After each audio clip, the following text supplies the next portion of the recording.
in this lecture, we're going to continue to solve some more examples of the solutions to the one-dimensional Schrödinger's equation.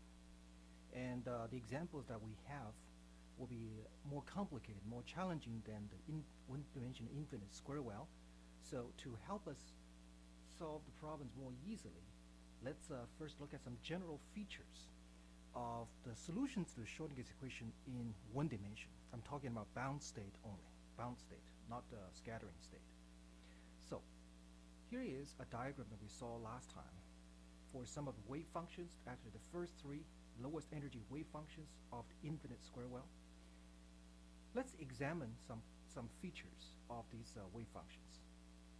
Here is the ground state wave function, and as you can see here, if I put the 0 of the x-axis to here in the middle, then the potential will be symmetrical about the x equal to 0, so it's an even function. And the first, the lowest energy state, which is the ground state, the wave function is also an even function, right? And the first excited state would be an odd function because it's 0 in the middle and positive, negative. And the second excited state, the next one up, once again you see it is even. So we have even, odd, even.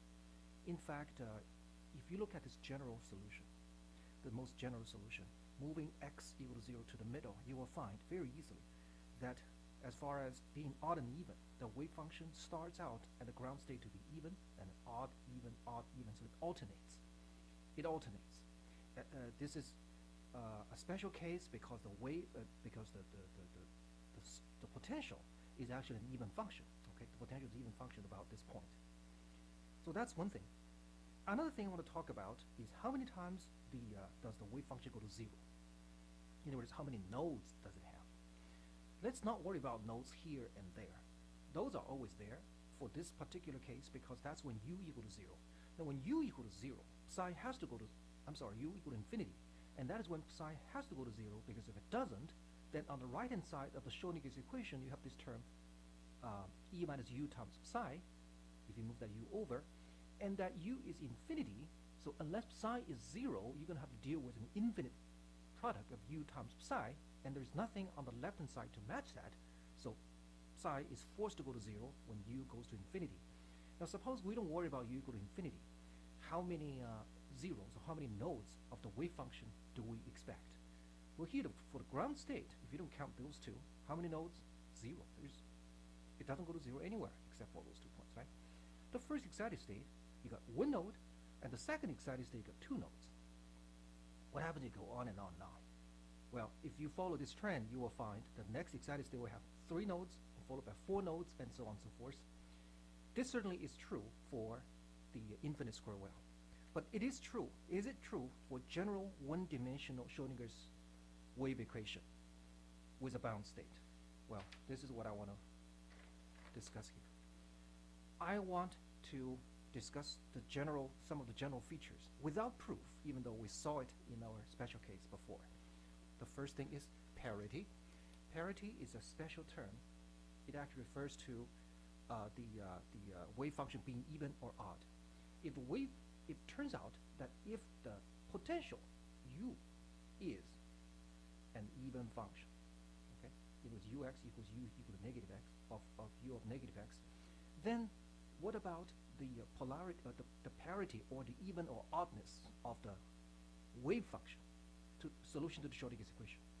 Well, it turns out, just like what we saw here, the ground state is always of even parity, which means it is an even function. The first excited state is always an odd function. The second excited state is always an even function, and so on and so forth. So, ground state,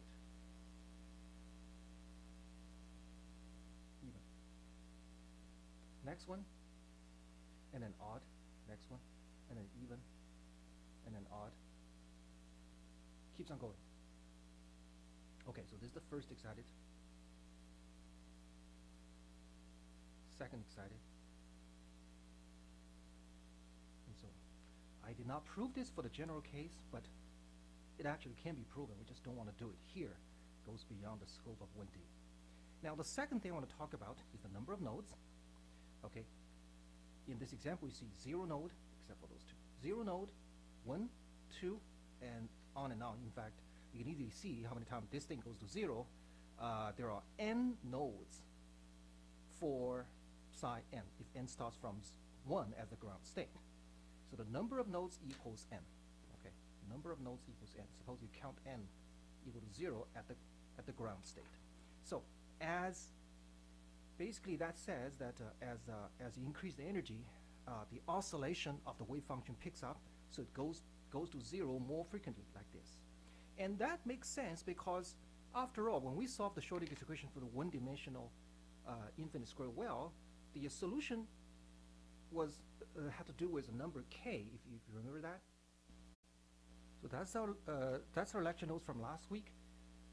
You rewrite the second derivative as negative k squared times psi.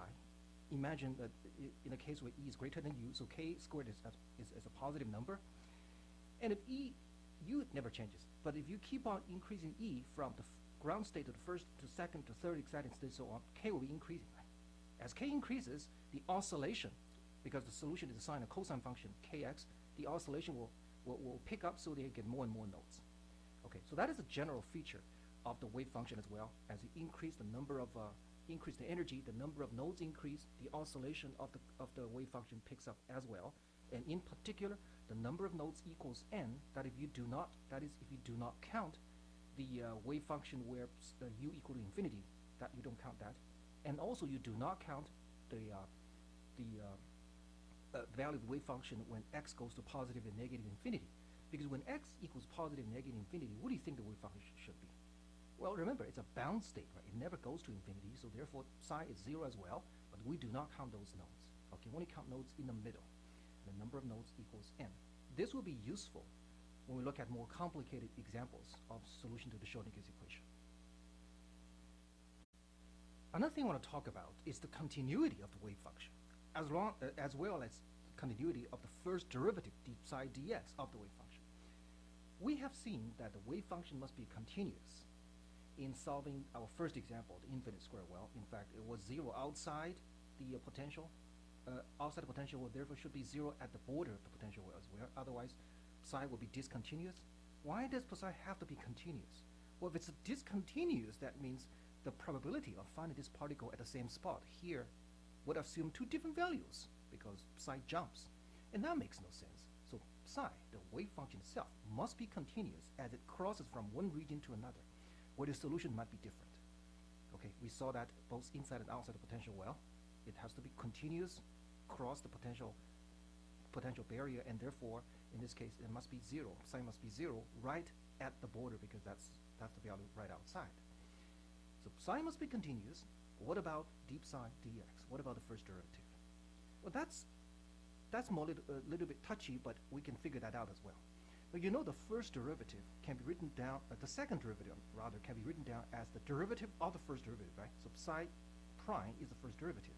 So I rewrote Schrödinger's equation, the second derivative as d dx of psi prime. That's the second derivative. And then what I want to do is I want to investigate whether the first derivative must be continuous at a certain spot, x. How do I do that? Here's what I'm going to do. I am going to do a short range integral from between x and x plus dx. Okay, delta x. Delta x is very small. Now, I do the same thing on both sides. E minus u psi dx. And if delta x is very small, then the range of integration is just from x to x plus dx, during which the integrand hardly changes, right? It hardly changes. So the integrand is e minus u psi, when you just plug the value of x here and x there, unless u changes dramatically over such a short range, okay? Such as when u jumps from 0 to infinity in our first example. If u itself does not behave like that, if u does not go to infinity, jumps to infinity, then e minus u is just a regular number. No matter how big it is, just a finite number, right? And then you take that finite number at x, multiply it by delta x. That is roughly the integral for the right-hand side, the value of the integral. And the left-hand side, on the other hand, you are taking d psi prime dx times dx. So what you have left is just d of psi prime. When you integrate Isn't that just the psi prime going from x to x plus dx? And what is that? That is just the change in psi prime between x and x plus dx, or x plus delta x, right? It's delta psi prime. So what this is the change in the first derivative of this wave function as you cross a very small step, delta x. It just has to equal to this side. Now again, if u is not infinity, then as delta x approaches 0, what is the value of the right-hand side? It's 0, of course. That means delta psi prime also approaches 0 as delta x approaches 0, which means there is no abrupt change in psi prime or the first derivative. So the first derivative must also be continuous unless u goes to infinity. Such was the case of the of our first example. In fact, the wave function looked like this, and it becomes 0 outside. So there was actually a sudden jump in du dx. In deep psi dx, the first derivative. But that's because u goes to infinity here. So if you do not consider u go to infinity, both psi and deep psi dx must be continuous. And this is also an important result which we'll be using starting from our next example. So here is our next example. Case A, example number 2. Case A means it's a bound state, not a scattering state. Finite square well. The textbook gives you an idea how to solve this problem, but it didn't actually really solve the problem for us from scratch, and we're going to actually do that. We're going to actually solve this entire problem. The finite square well is just like the infinite square well, except the height of the potential barrier is not infinity, it's u naught. Okay? As you take u naught to infinity, we go back to the first case. And this potential is symmetrical about the midpoint of the well, and to utilize the parity consideration, we're going to move the origin of the coordinate to here, the center of the potential, and therefore u it becomes an even function about this point. And since u is an even function, we know from this general discussion before that the wave function would alternate between even and odd, right? The ground state being an even function, the first excited state an odd function, and so on and so forth. We'll take care of that later. So we're going to divide this problem into 3 regions, 1, 2, and 3, because the potential is different, but it's a constant within each region. Again, it's a piecewise constant potential. Here is the Schrödinger's equation, negative h bar squared over 2m, second derivative, that's the potential, that's the kinetic energy term. Move that u over to the other side, e minus u psi. Okay, so within the potential barrier, within the potential well, it is just E because U is equal to 0. Outside is E minus U naught. Now, I'm assuming that the energy is less than the height of the potential barrier, so that the particle is trapped by this potential well because it doesn't have enough energy to jump out, right? It doesn't have enough energy to jump out. So U naught is greater than E, so E minus U naught is a negative number. Now, like what I did before, I would move that 2m and h bar squared to the other side, so this side is only the second derivative, and I arrive at this or that depending on which region it is in. Okay, this is in region 2, which means inside, and we have negative k squared. K is the same definition as before, 2me over h bar squared. This k squared is a real number because it is positive. Okay, in region 2 right here. And either in region 1 or 3, you have a different story because E minus U naught is a negative number. Okay, it is a negative number. Don't forget you have another negative sign on the other side. You move that over, and this whole thing is now a positive number without any negative sign in front of it, and we call this whole thing U naught. Remember here, this is U naught over minus E, not the other way around. So that's how we cancel this negative sign. Okay, that's how we cancel this negative sign. We call it kappa squared. Kappa is not equal to K. Okay, because there is a U naught here. This is the wave equation for regions 1 and 3. Now, they are different. The second derivative is a negative constant times psi in region 2. And it is a positive constant times psi in regions 1 and 3. We are quite familiar with the solution for both cases. In this case, the second derivative equals a negative constant times itself. We have seen that many, many times, starting from physics 1b. The solution is an oscillation. Okay, it's a sine cosine function. But outside, you have second derivative equal to a positive constant times psi. And the solution to that is not an oscillation anymore. Rather, it is an exponential function, right? So e to the kappa x or e to the negative kappa x, either way, you get the same kappa squared. So here is the general solution. Psi 1, psi 2, and psi 3. You know, clearly, in the middle, we have a sine or cosine function. Okay, it's a combination of sine or cosine. That's in the middle. Here, the solution in the most general case would be e to the kappa x and e to the negative kappa x. There are actually two possible terms in general. Mathematically, at least, both solutions are valid. If you plug either positive or negative kappa x into this equation, you're going to satisfy it. Okay, but we have to satisfy what's called boundary condition. Boundary condition at x equals positive or negative infinity. What does that mean?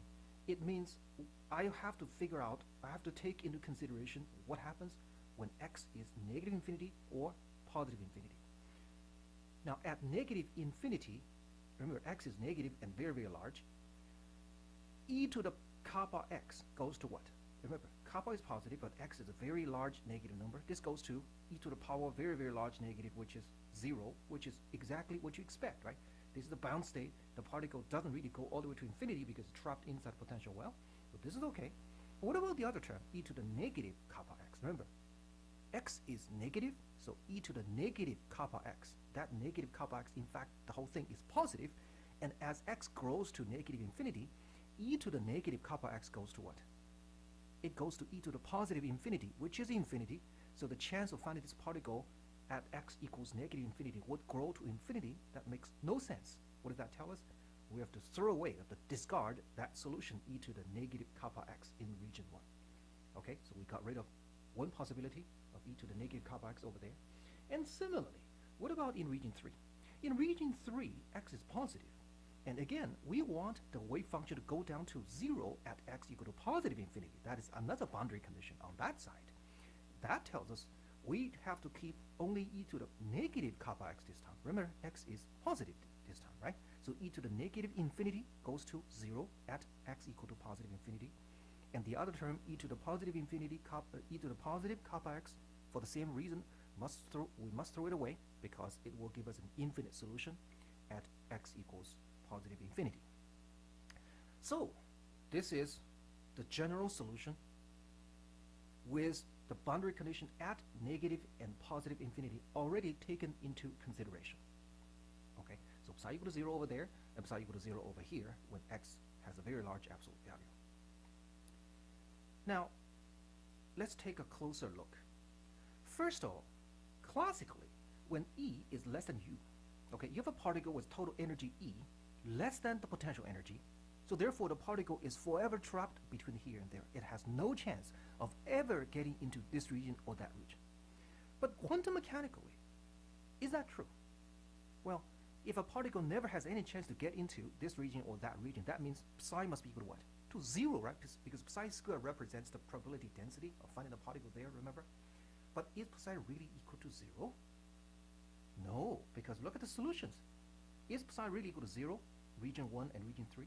No, they just decay exponentially. So they will get smaller and smaller as you get into deeper and deeper into the potential barrier, but it's not 0. So therefore, this is something really strange from classical perspective. The particle can go into a place where its total energy is less than its potential energy. In other words, it seems to have a negative kinetic energy, which doesn't make any sense classically. But in quantum mechanics, this can happen. This is called barrier penetration or tunneling, as we'll see in more detail later. So that's a stunning difference between classical and quantum physics. You can actually go into what's called classically forbidden regions. Okay, classically forbidden regions, region 1 and region 3. So that's one thing. Now, take another look at what happens in the middle.